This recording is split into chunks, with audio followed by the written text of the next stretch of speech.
Hello students. तो again we are here with my lecture. फिर से हम आपके सामने एक लेक्चर के साथ हैं students. These lines are really philosophy. बड़ी ही दार्शनिक पंक्तियां हैं students. William Wordsworth says, thou whose exterior resemblance doth belie thy soul's immensity.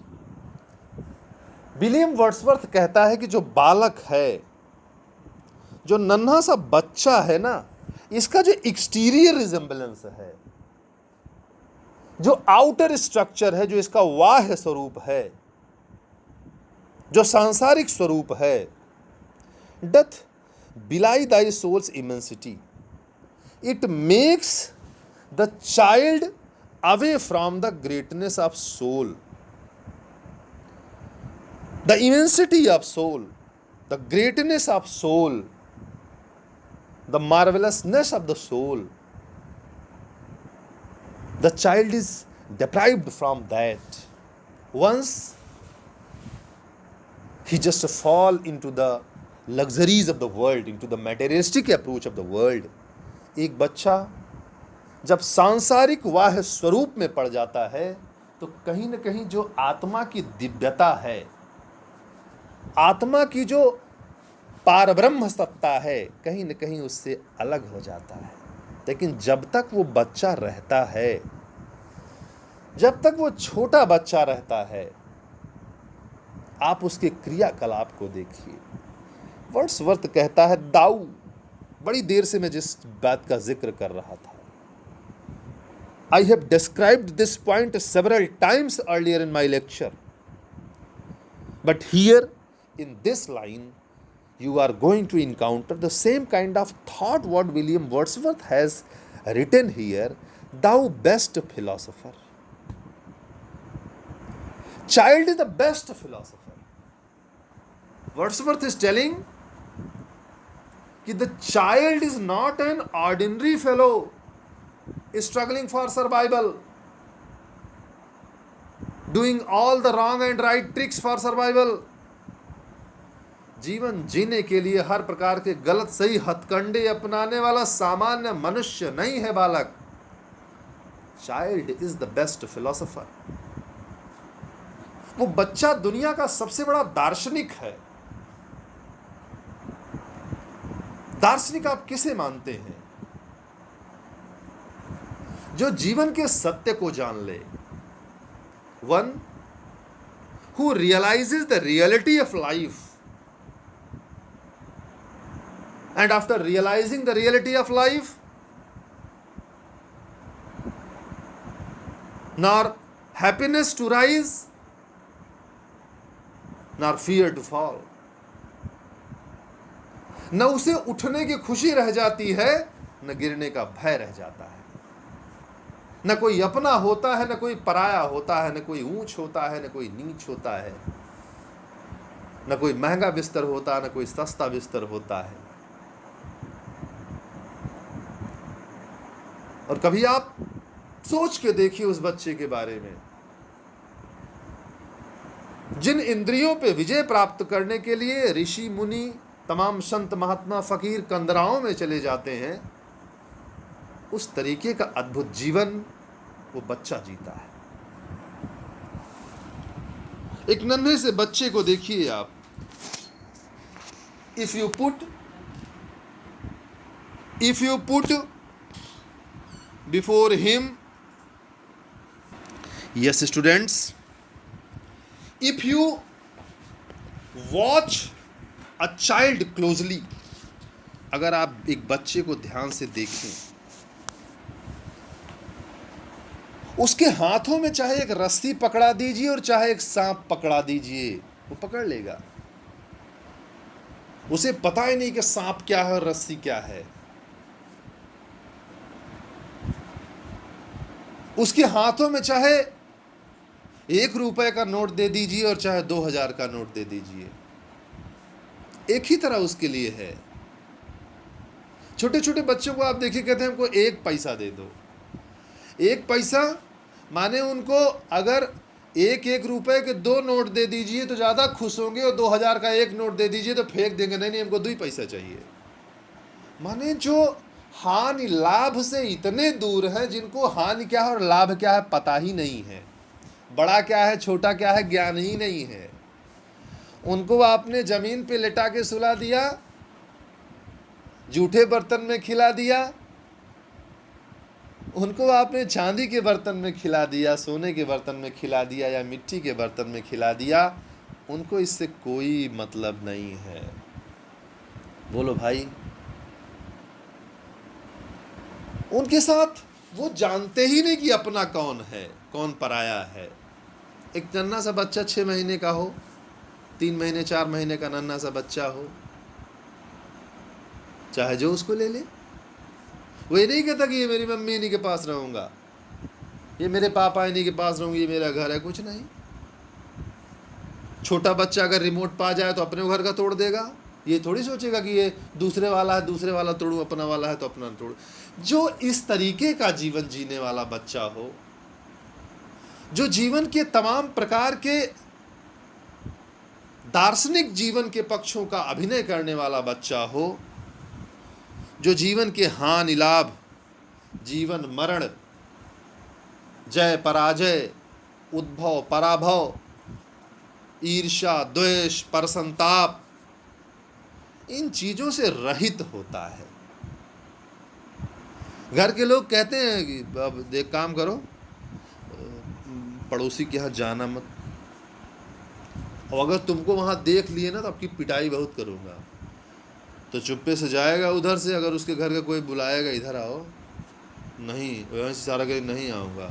वहाँ कोई पूछेगा क्यों नहीं आओगे, मम्मी मारेंगी, मना की है जाना मत, इसलिए नहीं आ रहा हूँ। जो इतना भोला होता है, बोलो भाई, जो इतना इनोसेंट होता है, ये इनोसेंसी उम्र बढ़ने पे ख़त्म हो जाती है।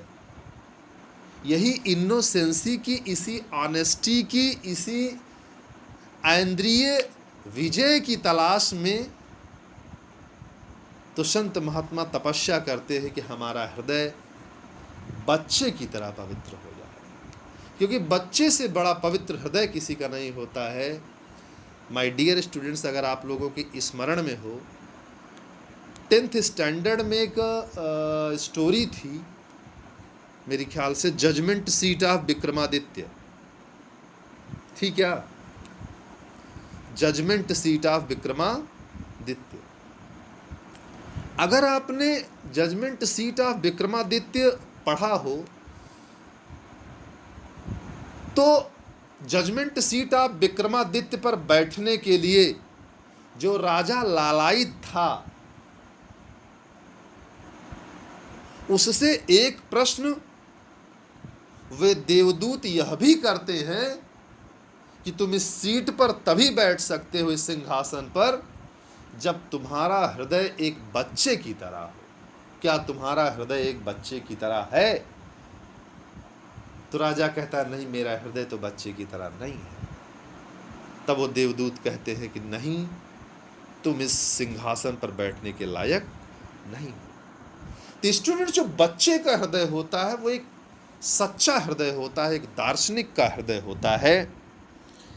इसलिए विलियम वर्ड्सवर्थ कहता है कि O child, you are a philosopher, thou best philosopher, and yet dost keep thy heritage from eye among the blind, and yet doth keep thy heritage। और तुम अपनी आंखों में अपनी विरासत को लिए हो। उस बच्चे की विरासत कहाँ की है भाई? उस बच्चे की विरासत है स्वर्ग से। जो स्वर्ग से उसे प्राप्त हुआ है वही तो उसकी विरासत है। वर्ड्सवर्थ कहता है कि ऐ बच्चे, ऐ नन्हे से बालक, आज भी तुम्हारी आंखों में वो स्वर्ग की दिव्य आभा विद्यमान है। तुम्हारी विरासत इस संसार की मोटरसाइकिल और कार नहीं है, तुम्हारी विरासत तुम्हारी आंखों में है, और वो विरासत तुम्हें मिली है उस पार ब्रह्म परमेश्वर से प्राप्त हुई है। Yes who yet dust keep Dai heritage, तुम हो जो अपनी विरासत को अभी भी बचाए हुए हो, वरना उम्र के साथ बढ़ने वाले लोग पुरानी विरासत को, जो उसकी ओरिजिनल विरासत है, जो उसका वास्तविक स्वरूप है, जो स्वर्गीय आभा है, उसको लोगों ने त्याग दिया है। ओके, केवल तुम हो जो उस आभा को अभी भी अपने अंदर समाहित किए हुए हो। Thou eyes among the blind, thou eyes among the blinds, among the blinds means जो लोग अंधे हो चुके हैं।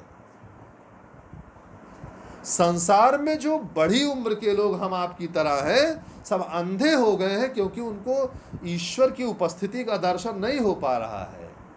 ईश्वर हमारे आसपास विद्यमान है, खड़ा है, पेड़ों में, झीलों में, झरनों में, नदियों में हमारे समक्ष प्रस्तुत है वो ईश्वर, ईश्वर की परम सत्ता, लेकिन हम लोगों को अपनी आंखों से दिखाई ही नहीं पड़ रहा है, इसलिए हम सब के सब ब्लाइंड हैं।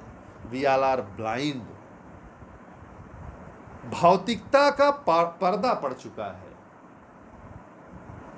We have closed our eyes with the lid of materialistic world. इस भौतिक संसार की पलकों ने हमारी आंखों को ढक लिया है, हमें उस ईश्वर के दर्शन नहीं हो रहे हैं। कहता हम सारे अंधों के बीच में सिर्फ तुम्हारी आंखें हैं, केवल तुम्हारे पास वो आंखें हैं जिसके द्वारा तुम उस पार ब्रह्म परमेश्वर के शाश्वत दर्शन को प्राप्त कर लेते हो। O child, thy heritage thou eye among the blind, that deep and silent reads the eternal deep. जो चुप रह करके, छोटा सा बच्चा, 4 महीने का, 3 महीने का, 5 महीने का, 6 महीने का, वो स्टूडेंट जो छोटा सा बच्चा होता है वो कुछ नहीं बोलता, कुछ नहीं सुनता, लेकिन रीड द इटर्नल डीप, लेकिन वो इटर्नल डीप को, उस अनंत गहरे ब्रह्मांड के सत्य को जानता है। न बोलता है, न सुनता है, इतना छोटा सा होता है, उसके बगल ही आप चिल्लाइए क्या मतलब उससे, उसको आप बहुत बुलाइए चुप रहेगा, शांत रहेगा, नन्हा सा है, कुछ नहीं बोलता, लेकिन उस पार ब्रह्म परमेश्वर की जो गहन सत्ता है उसको प्राप्त किए रहता है। वो haunted for every bi eternal mind. तुम्हारे पास उस सत्य को जानने की शक्ति है जो संसार के लोग जीवन भर ढूंढते रहते हैं। उस पार ब्रह्म परमेश्वर की सत्ता को समझने का प्रयास जो जीवन भर संसार के मनुष्य करते रहते हैं, किंतु उसको कुछ भी प्राप्त नहीं होता है। वे लोग उस पार ब्रह्म परमेश्वर की एक अंश मात्र सत्ता को भी प्राप्त नहीं कर पाते हैं, क्योंकि उनकी आँखों पर सांसारिकता का पर्दा चढ़ा रहता है। Students, I think we should close the lecture here, and for further lecture I will visit tomorrow. Thank you very much dear student. Thanks a lot.